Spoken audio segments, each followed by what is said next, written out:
Саламатсыздар ма? Бүгін сызықтық теңдеуге берілген есептерді шығаратын боламыз.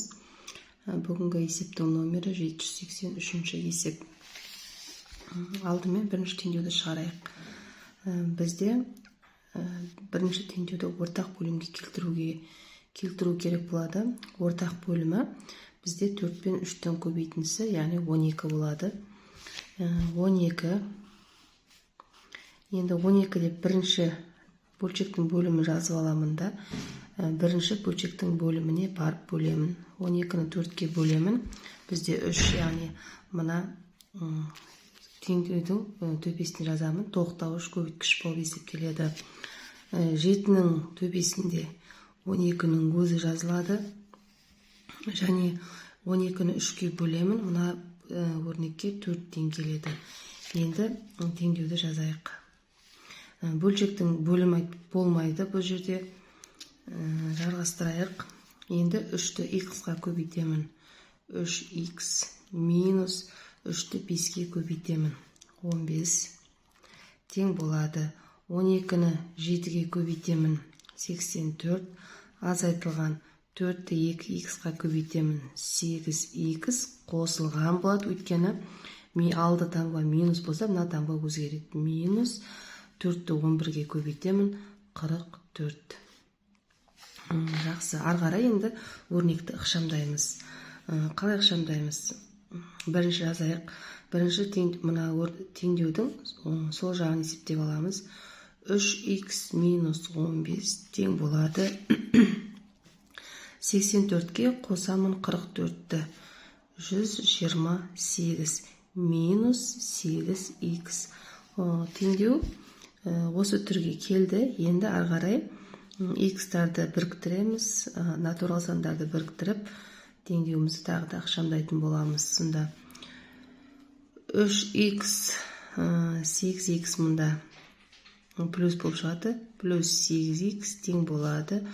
128-ге қосасын 15-ті.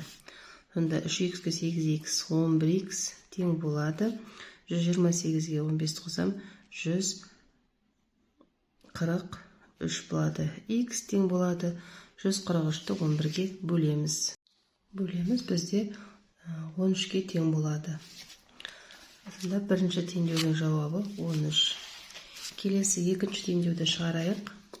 Бізде міне көріп тұрғаныңыздай бір ғана бөлім, ол 3, яғни бұл барлық өрнектің толықтауыш көбейткіші болып жазылады. Сонда ортақ бөлімі бізде 3, мұнда 3 болады.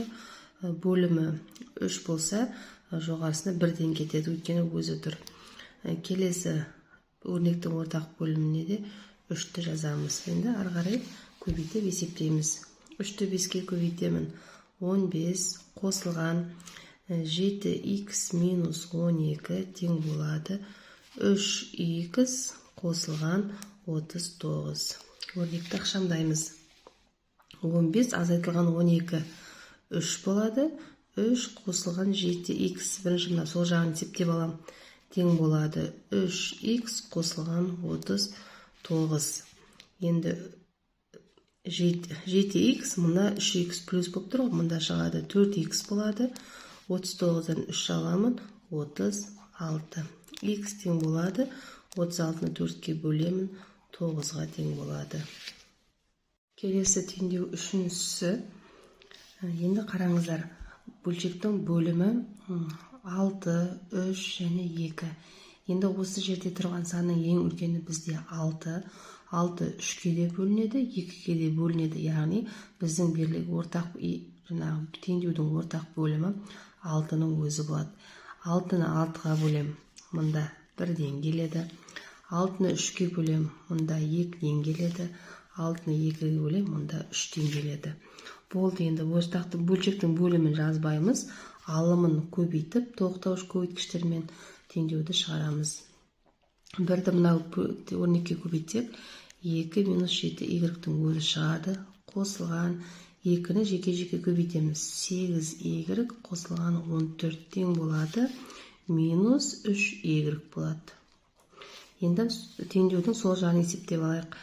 Минус 7y плюс 8y, яғни плюс y болады.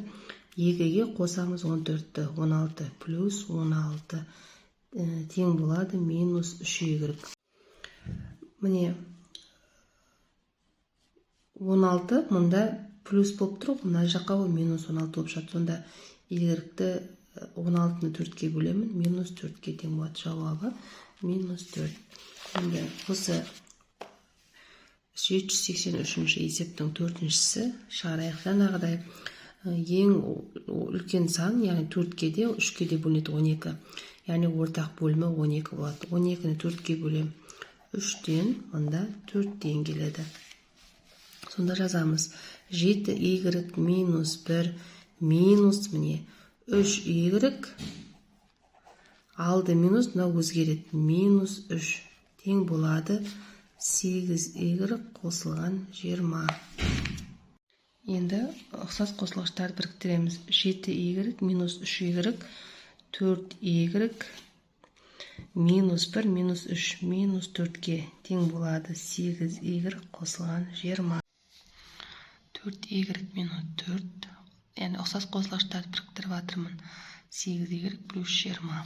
Енді 4y 8y-тен азайтылады, өйткені ол мұнда шығады 8y, сонда минус 4y тең болады 20, мұнда бұл плюс 4 болып шығады 24, сонда y тең болады минус 6-ға.